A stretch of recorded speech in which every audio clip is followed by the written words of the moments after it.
Hello, everybody, and welcome to the TeacherCast Educational Network. My name is Jeff Bradbury. Thank you so much for joining us today and making TeacherCast your home for professional development.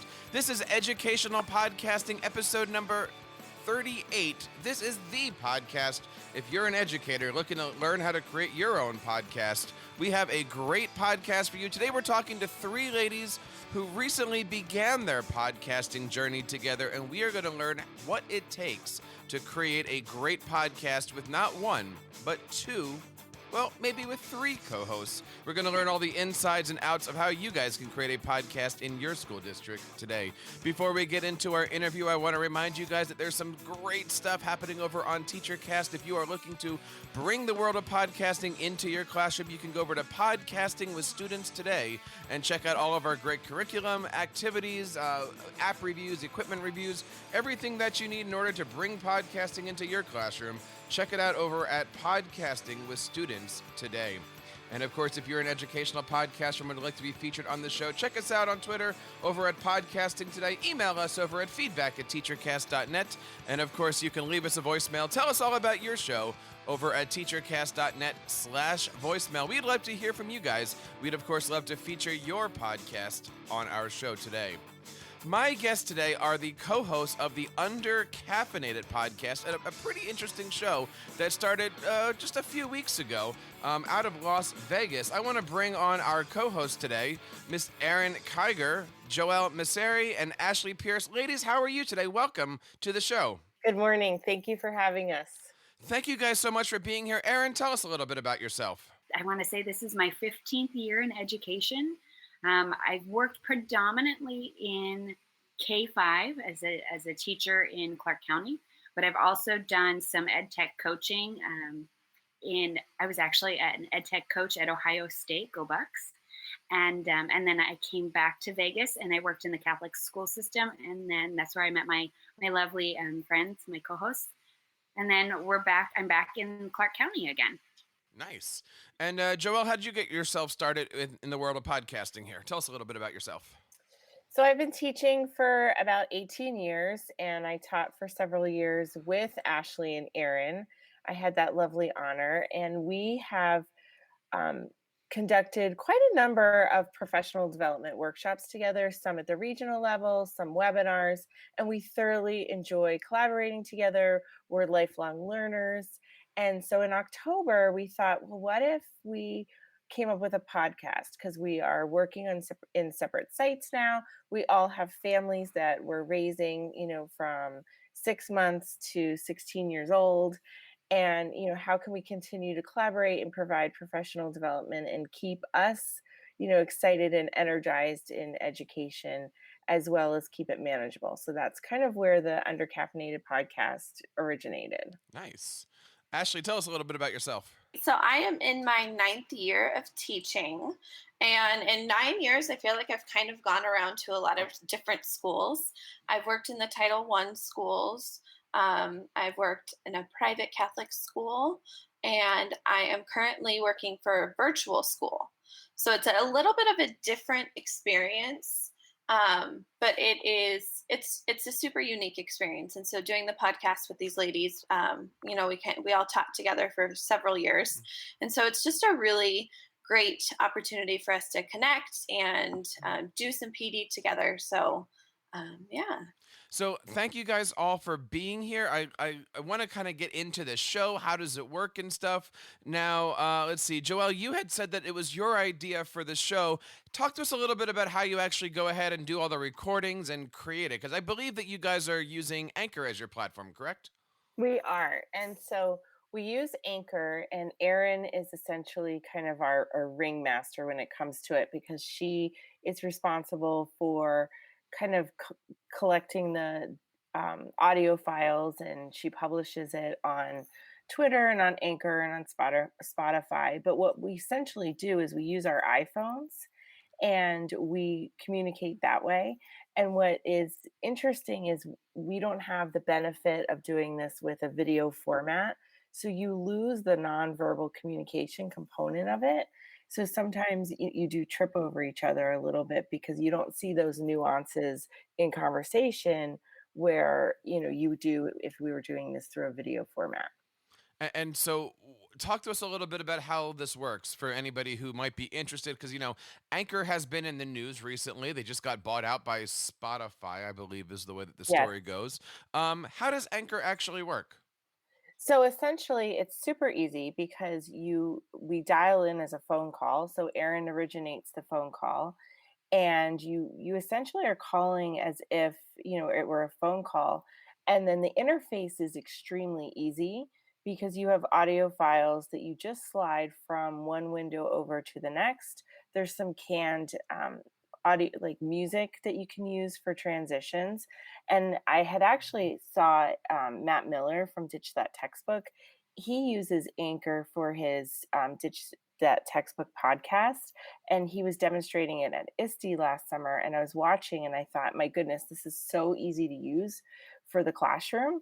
So it's something that I started using with my class, and then I brought it over to our team here. So, what did you guys think when Joelle started with this, hey, let's create a podcast together and let's take over the world kind of attitude? What did you guys think about all this? I think we were like so excited. We were like, yes, let's do it. And the running joke is not when we get big, but we're already big. So you guys could That's describe right. your show as bite-sized chunks of PD. How did you guys come to creating the Undrcaff3inatED podcast? Where did the name come from? And talk to us a little bit about your style here. You guys do very, very short, like 8 to 10 minute or so Yeah. shows. I think we're all moms, we're all teachers, and we are all always tired. And so I think that's where the name came from. It just kind of fit. We were playing around with names for a while, but this is the one that we kind of kept going back to. And I think it fits a lot of teachers. We're all busy. We have a lot going on, whether it's in our classrooms or with our families. And so the name came there. And then what goes along with that is, we don't have a lot of time for PD, but we always want to participate in PD, and we want to get better at our skill. And so that's kind of where the bite-sized chunks came in, just keeping it really short and sweet, and something that's super accessible for all teachers. Now, when it comes to podcasting, I'm used to doing a solo show. I might have one co-host, but you guys have a three co-host show here. What is it like to actually come up with the topics and put things together? Or, I should say this way, take us through the planning process here. Do you guys have a Google Doc with a whole bunch of topics, or it's just, hey, it's Monday, let's record. What are you thinking about, kind of an idea? We have lots of Google. Ashley actually before we got started, we brainstormed just a ton of different ideas so that we would be prepared ahead of time. And then we flesh out like which are the ones that we want to do. And we have a sheet with a list of which ones we've done with just some general ideas. And then each topic has its own show notes that we prepare actually a lot of times right before we go and do the podcast. And we communicate through Voxer. We're all on the doc together. And then when it's time to do the actual podcast, we're in the chat together, just kind of going over those show notes, making sure that we're hitting the talking points, but also referring to the show notes because there's too many talking points to get into that bite-sized chunk. So I love the fact that you're not only organizing things with Voxer, which is audio, but you've also got it on Google Docs, which of course is written. And tell us a little bit about the, as far as the editing and stuff goes. What capabilities does Anchor give you for editing shows? Not much. So what I can do is I can go in. So when I first send out the essentially the invite to Joelle and Ashley, it starts recording as soon as somebody joins the podcast. So Joelle might join, and then 5 seconds later, Ashley might join. And so then there's a bunch of like dead time. And so what I can do is I can go in and I can edit that off. I can cut that piece off. But other than that, I really can't edit a lot of in the middle. I can do the beginning and the end, and I can chop off that. So what we do as far as editing is our goal is always one and done. But, that doesn't always happen. So if somebody gets a case of the giggles, or there's like a baby crying in the background or something like that, then we know that we're just going to stop this one. I delete that, and then we try again. Because it is so quick, it doesn't take a ton of time just to recreate it. Now, I love the idea, and this is something that we talk to our kids about. Like, if you're doing something and it's not quite there, it's okay to delete it and start it over again. You know, first attempt in learning is what we always talk to our kids about. And if you don't like it, just give it another try. I gotta ask, how many? What's been the most number of times you've ever had giggle warnings and had needed to start podcasts over again? I think there was one episode that I just could not keep it together for whatever reason. So we probably did about 10 or 11 takes. Ooh, And I know. And I promised I would have more self-control in the future. nice. Now, as far as I understand, it's pretty simple to use Anchor for publishing. Yes, it's very simple. So what we have is we have a excuse me. We have an intro segment. So you record your segments, right? So we have an intro segment, and then we record our podcast segment. I hit new episode. I click all of the segments that I want. I hit publish, and Anchor publishes it. The very first episode, it took a little bit of time, but now it's almost immediate that Anchor publishes it to itself. It publishes to Apple, to Google, to Pocket Cast, to Spotify, to a couple of other ones that I've never even heard of. Nice. And it seems so easy to do. Hit a couple buttons and next thing you know, you are good to go. How long would you say it takes you to create okay, without the giggle warnings, right? If you were to do a 10-minute show, is this like a half an hour ordeal for everybody, or what is the time commitment? Because a lot of people are trying to get into podcasts, but they think it takes a lot longer than it really should. So, I mean, certainly a 10-minute podcast would take 10 minutes to record. I would say we probably take about an additional 20 minutes of just planning what will the topic be, what are our talking points. And again, because we don't have that benefit of nonverbal communication, because we are recording from our own homes, we do try to say, okay, you take this part, I'll take the beginning, you take the end, because to try to eliminate some of the tripping over each other and talking over each other. Well, you must be doing something well because you guys are not tripping over each other today. Thank you for that. Thank you. Now, the one thing I love about your show is that your website is done on Google Sites, not traditional WordPress, not Wix, not Weebly. Talk to us a little bit about your website and why did you choose Google Sites? I mean, who doesn't love Google? We love everything Google. And so we have, everything just integrated in there really nicely. And it's just an easy way to kind of put our show notes in there so that our listeners can go back and see some of those resources that we have. And it's just really simple. We just have a couple of pages, and it's really just a place that listeners can go back and find whatever it is that we're talking about. And I love the fact that on your show notes are the Google Docs that you're using, and then when you click on the different episode titles, it takes you to your Spotify page. It does. So we have it. It's all linked up. It's hopefully just an easy place. And I gotta ask, what have you guys learned in the last 10 episodes, from beginning to end? What's been like the one thing that you wish you knew before you hit the record button the first time? Oh my goodness. If I could say something, I would probably say to give ourselves some grace. It's definitely challenging to listen back and hear yourself. There's always things that you want to re-record a million times over. But I think for me, working in a virtual school setting, I'm recording myself teaching all day long. And that's been something that going into the podcasting, I had to remind myself of. I don't start a class over a bunch of times during the day. So with our podcast, we kind of have to give ourselves some grace there and let our flaws go and, only re-record if we have the case of the giggles. And what about you, Erin? I and that is such good advice for anybody who's starting off new. Erin, what do you think? What have you learned in the last 10 episodes? I think, gosh, that's there's always so much to take away. I'm gonna honestly, because that was our biggest thing, is the first 2 episodes, 2 to 3 episodes, I want to say.